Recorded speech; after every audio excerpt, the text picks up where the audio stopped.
Apa yang menurut Bapak paling fatal atau blunder yang dilakukan oleh seorang pengacara seperti yang dilakukan oleh Pak Hotman Paris? Ya, buat lesson learn bagi para pengacara. Ya itulah bahwa saja sudah menyangkut di luar koridor daripada eh, pekerjaan Ya atau itu kan profesi ininya avokat ini. teorinya apa? Ya, Kalau kasih contoh kasusnya apa? ya, Contoh statementnya. ya itulah tadi yang Roci 25 tahun, katakan. 20 tahun Oh, lebih ya, menjadi ini kliennya di apa Pak semua kan tidak perlu Prabowo. karena di sana di apa nih di sumpah kita juga ada kan atau di undang-undang avokat ada ya mengatakan bahwa saja avokat wajib merahasiakan segala sesuatu yang diketahuinya atau diperoleh dari kliennya. Jadi dia nggak boleh kan keumumkan. Oke, kalau Ah, misalnya gini gini Pak, sebagai orang kebanggaan presiden bisa, mengembalikan uang 430 triliun, eee, dan kemudian ini dianggap kriminalisasi karena juga rumah digeledah tanpa seizin presiden. Benar dong ini? iya, jadi kalau ya makanya hukumnya itu tidak ada di dalam KUHP bahwa harus izin presiden kalau mau geledah. Oh jadi nggak benar juga pembelaan semacam ini? Ya nggak ada kan? Ya sejak apa relevansinya nggak ada. Sedangkan di undang-undang tidak dikatakan harus izin presiden kalau penyidik mau melakukan penggeledahan. Jadi kalau dikatakan demikian berarti presiden sudah campur tangan dalam hal ini. Dia bisa bilang jangan lakukan, bisa dia katakan demikian kan. Sebentar sebentar, sebentar, sebentar. Biar clear. Kan pembelaannya mengatakan bahwa harus izin presiden. Bahkan kan ya kita tahu gayanya. Coba kalau lu punya nyali, tanya sama Kapolri izin presiden apa enggak. Ya ini kan semua bahasa-bahasanya itu bukan lagi bahasa sebagai dalam rangka pembelaan, ya kan?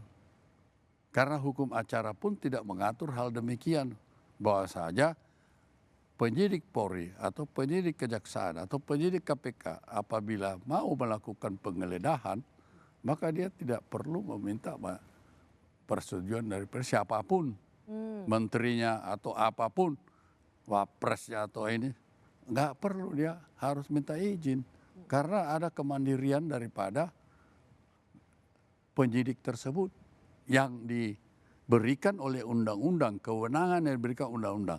Kewenangan mana yang diberikan oleh undang-undang sebagai penyidik untuk melakukan penggeledahan tidak perlu izin dari presiden.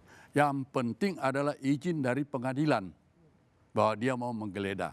Tapi kalau dalam keadaan mendesak tidak perlu izin dari pengadilan, dia lakukan dulu penggeledahan karena takut akan bocor. Kalau ke pengadilan kan berapa hari.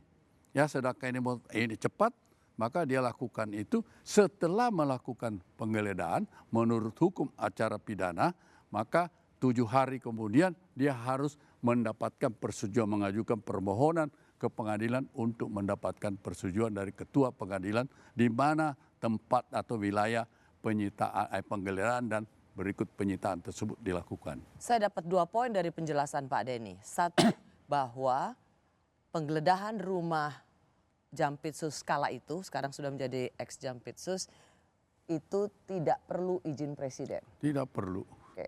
Poin yang kedua saya tangkap dari Bapak, katakanlah terdengar cerita di belakang bahwa wah presiden tidak happy karena tidak dikasih tahu, kok tidak ada koordinasi. Katakanlah asumsinya bahwa ini dapat cerita di belakang ini terjadi. Harusnya pun seorang pengacara tidak perlu mengatakan ini dalam Ya, karena konferensi persnya. kita hukumnya yang kita itu kan bisa gosip atau bisa apa politik atau apa kita tidak I tahu. know, tapi Tak, katakanlah itu benar. Katakanlah kita, presiden ya, tidak terlalu happy karena harusnya saya dikasih tahu dong. Harusnya kan itu juga tetaplah menjadi ruang yang tidak perlu disebutkan. tidak Karena perlu ketika itu disebutkan maka diutarakan akan ada oleh multitafsir, loh karena presiden ingin campur tangan gitu kan. karena kita koridor kita adalah hukum acara pidana dalam penggeledahan dan penyitaan tersebut. Oke. Pak, saya ingin sekali lagi masuk ke poin. Selama ini yang juga diributkan adalah penggeledahan tanpa yang punya rumah itu diperiksa sebagai saksi.